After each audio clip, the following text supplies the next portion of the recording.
Halo, selamat sore. Perkenalkan saya Tommy Prayoga, NIM 23 121 06 0143. Major Marketing Communication. Hari ini saya membuat video presentasi untuk mata kuliah International Marketing terkait perang dagang China dengan Amerika. Beberapa pertanyaan akan saya jawab. Yang pertama, apakah kita masih perlu menjelaskan pemasaran global? Jika iya, apa alasan mendasar untuk melakukannya? Sebagai marketing manager brand Kremes, saya akan tetap menjalankan pemasaran global. Tujuan utamanya adalah untuk menjaga kesesuaian dengan dinamika pasar global, memperkuat kesadaran merek, dan memastikan keunggulan kompetitif di tengah persaingan yang semakin ketat. Terlepas dari negara China yang telah mengungkapkan harga produksi brand Kremes, pemasaran global harus tetap dilakukan agar yang pertama, pertumbuhan dan perluasan pasar. Kami akan melakukan strategi pemasaran global sehingga memungkinkan Kremes untuk menjangkau pasar baru serta dapat meningkatkan pendapatan. Yang kedua, kami akan melakukan memperkuat reputasi merek. Strategi pemasaran global memungkinkan Kremes untuk memperkuat posisinya sebagai merek mewah di tingkat internasional, dapat meningkatkan loyalitas konsumen, serta memperkokoh reputasi perusahaan di mata publik.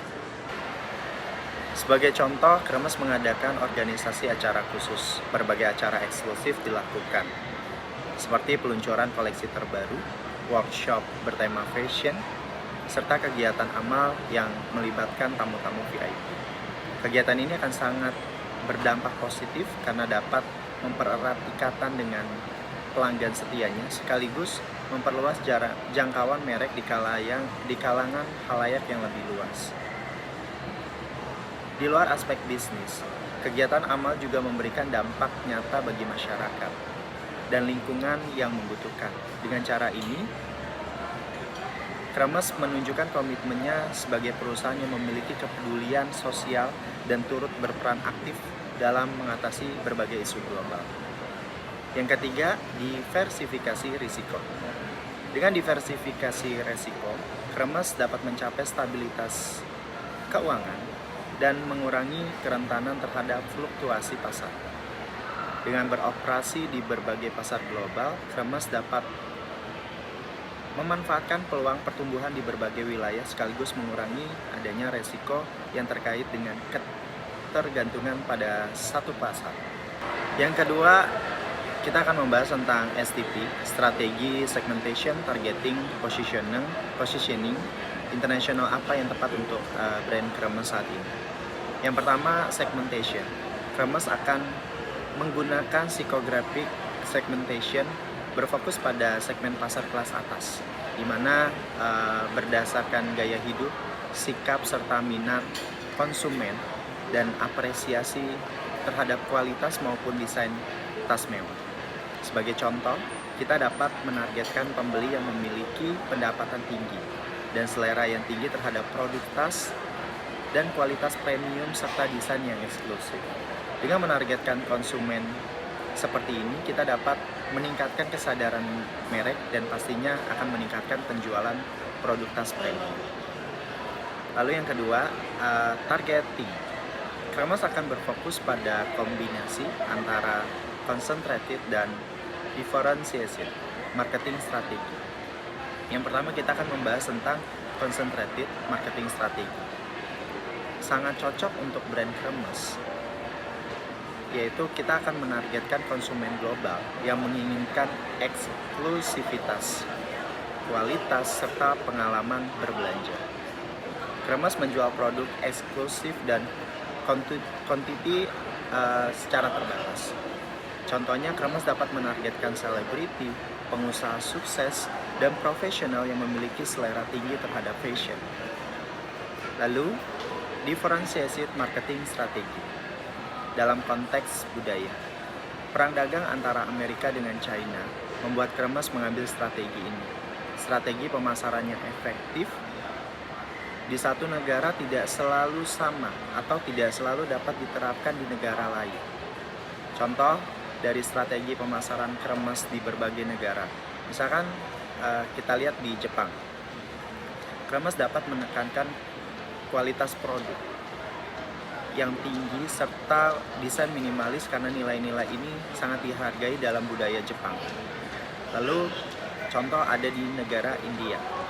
Kremes dapat menonjolkan keunikan dan kemewahan produknya serta menawarkan penyesuaian produk sesuai dengan selera lokal, seperti motif atau warna yang populer di India. Ketiga, kita akan membahas tentang positioning. Positioning yang akan diambil oleh Kremes adalah GCCP, Global Consumer Culture Positioning. Kremes secara global terkenal sebagai merek eksklusif. Penerapan GCCP ini akan tetap menjaga keselarasan identitas merek serta konsistensi merek di berbagai negara.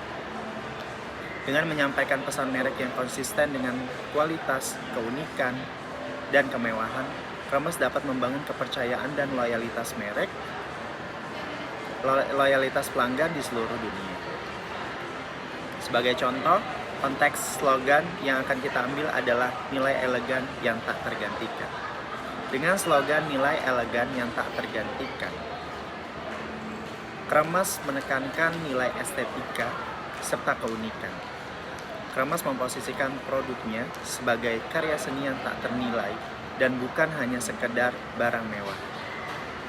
Selain GCCP, Kremes perlu melakukan sentuhan lokal melalui LCCP karena adanya perbedaan regulasi, politik hingga budaya. Kremes perlu menyesuaikan konteks pemasaran, strategi konten, serta desain kemasan produknya agar selaras dengan kebutuhan dan selera konsumen lokal. Selanjutnya, kita akan membahas tentang strategi marketing mix global apa yang tepat untuk brand Kremes. Kremes melakukan marketing mix dengan strategi global dan penyesuaian lokal. Untuk dapat mempertahankan reputasi merek global, melakukan penyesuaian lokal sehingga dapat mengurangi resiko yang terjadi ke depan, seperti perubahan tarif hingga sentimen konsumen. Berikut adalah marketing mix yang akan dilakukan oleh Kremes. Ada 4, yaitu produk, harga, terus ada promotion, sama place. Yang pertama kita akan membahas tentang produk. Kremes tetap mempertahankan kualitas produk dan ciri khas globalnya yaitu mewah dan berkelas tinggi. Mempertimbangkan untuk menambah elemen lokal tanpa menghilangkan identitas dari Kremes. Contohnya, Kremes meluncurkan tas edisi summer dengan desain unik Asia, namun tetap mempertahankan kualitas dan standar global yang tinggi. Lalu yang kedua ada price atau harga. Kremes dapat merespon perang dagang antara Amerika dengan China dengan menerapkan strategi global yang fleksibel terhadap kondisi pasar lokal. Terjadinya penurunan penjualan hingga 30% membuat Kremes mengatur strategi yang lebih matang dengan tetap menjaga citra sebagai merek mewah dan eksklusif. Kremes akan menyesuaikan aspek harga dan produk guna menghadapi tantangan seperti perubahan pajak, lalu ada kenaikan tarif, serta preferensi konsumen.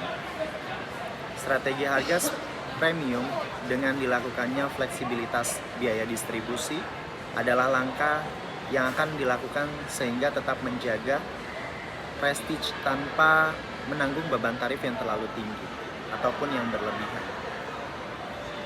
Pendekatan ini memungkinkan Kremes tetap kompetitif sekaligus mempertahankan loyalitas pelanggannya di kedua pasar. Lalu ada promotion atau promosi. Di tengah perang dagang antara Amerika dengan China, Kremes membuat strategi promosi yang menekankan pada nilai merek yang disesuaikan dengan karakteristik dari masing-masing pasar.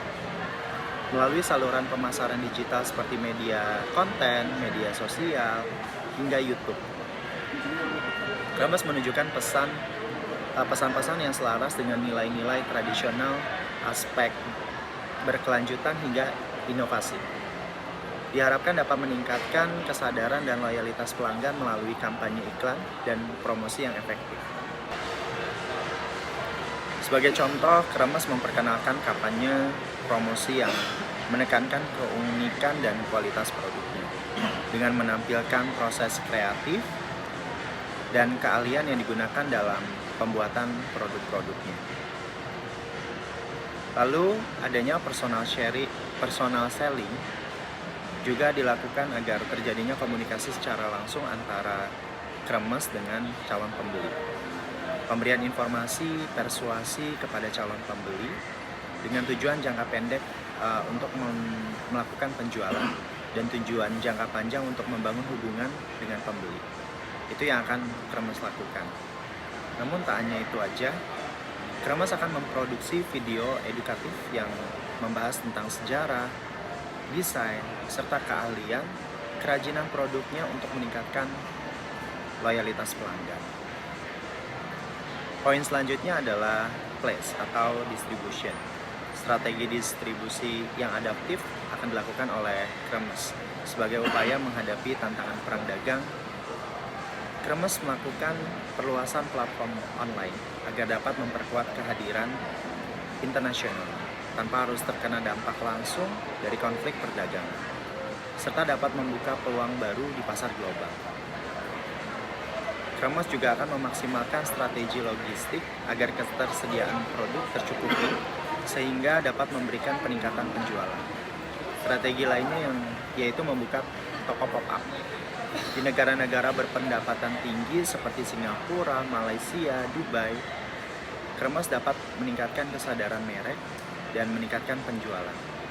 Pop-up store ini juga dapat menjadi platform efektif untuk meng-highlight produk-produk terbaru dan eksklusif, serta menciptakan pengalaman berbelanja yang unik dan menarik bagi pelanggan.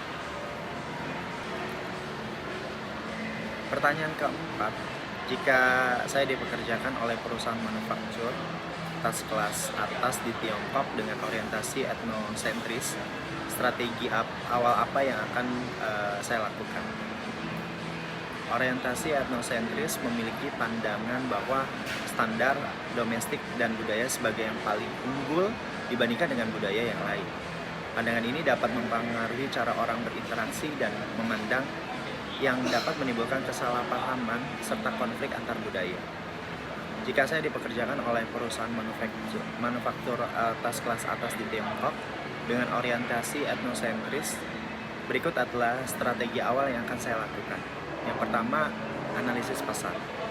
Menganalisis mendalam tentang minat konsumen terhadap produk tas mewah, analisis perilaku konsumen lokal, serta memahami dinamika pasar yang ada di Tiongkok.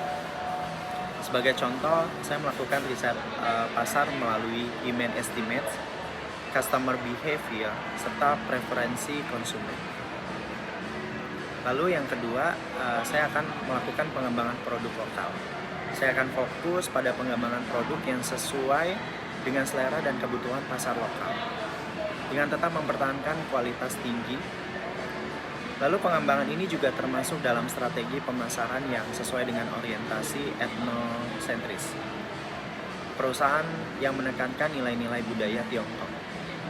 Sebagai contoh, mendesain tas dengan simbol keberuntungan, seperti karakter Tionghoa untuk Fu atau kemakmuran dan Si kebahagiaan, dapat menjadi cara yang efektif untuk menarik perhatian konsumen lokal dan meningkatkan nilai emosional dari produk tersebut. Lalu yang terakhir adalah pemasaran budaya. Memanfaatkan elemen budaya Tiongkok dalam strategi pemasaran untuk membangun koneksi emosional dengan konsumen lokal.